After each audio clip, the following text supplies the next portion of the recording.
संगम नगरी प्रयागराज में आयोजित महाकुंभ में साधु संतों ने सनातन बोर्ड के गठन की मांग को लेकर अपनी आवाज बुलंद की है। जूना अखाड़े के महामंडलेश्वर स्वामी डॉक्टर उमाकांतानंद सरस्वती जी ने इस मुद्दे पर अपनी बात रखी और केंद्र सरकार से वक्फ बोर्ड की तर्ज पर सनातन बोर्ड बनाने का सुझाव दिया।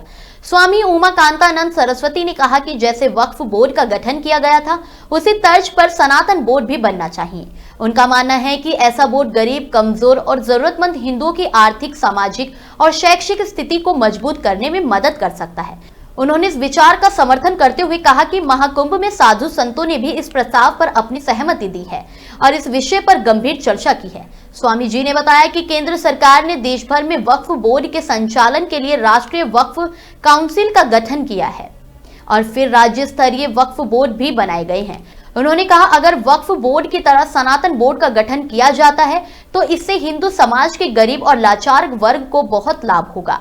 बोर्ड का मुख्य उद्देश्य उन लोगों की मदद करना है जो सामाजिक और आर्थिक दृष्टि से कमजोर हैं। स्वामी उमाकांतानंद सरस्वती जी ने यह भी कहा कि जब वक्फ बोर्ड का गठन किया गया तो यह उद्देश्य था कि वह कमजोर और लाचार लोगों की मदद करेगा, लेकिन जिम्मेदार अधिकारियों की ओर से इस पर सही तरीके से काम नहीं किया गया। इस तरह सनातन बोर्ड का गठन हिंदू समाज की भलाई के लिए किया जा सकता है, जिससे यह समाज के सभी वर्गों के लिए मददगार साबित होगा।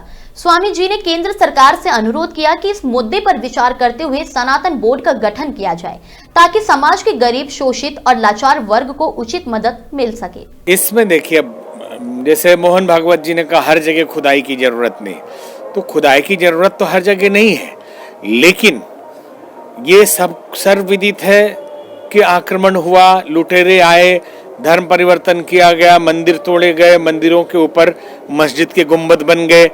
और अगर वहाँ के भक्त पुजारी जिनके पूर्वजों को पता है कि हमारा मंदिर है और वो कोर्ट में जाते हैं, दावा करते हैं, तो कोर्ट निर्णय देता है कि सर्वे किया जाए इसका, अगर खुदाई में मिल जाए कुछ तो फिर उस पर निर्णय होगा।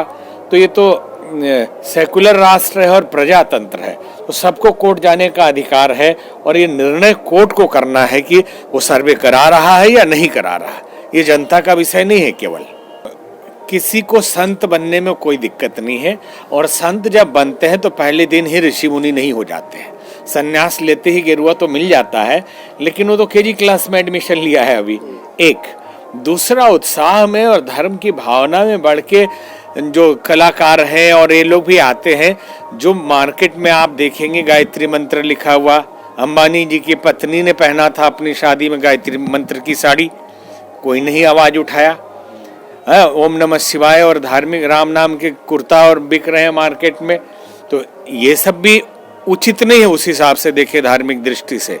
लेकिन ये भाव है, आस्था और श्रद्धा भाव से चलता है सनातन का खेल। तो कोई आके स्नान करता है और एक दिन के लिए कपड़े बदल भी लेता है तो उसमें कोई दिक्कत नहीं, लेकिन ये कहना कि हम सन्यास ले चुके हैं और हम साध्वी हो गए हैं, साधु हो गए, ये गलत है। और अगर आप नहा भी लिए, आ भी गए, फोटो भी खिंचा लिए, तो इसको भी बहुत बड़ा मुद्दा बनाने की जरूरत नहीं है। और मुद्दा बनाया है मीडिया ने, और सबसे खतरनाक है सोशल मीडिया अपनी टीआरपी बढ़ाने के चक्कर में ये मुद्दा बना के, और फिर नेशनल मीडिया भी इसमें शामिल हो गया। अभी तक डिबेट चल रहा है। तो जो आ रहे हैं वो अब किस भेष में जाके नहा रहे, श्रद्धा उनकी त्रिपुंड लगा के जाए, भक्ति करना है कर ले, कोई दिक्कत नहीं।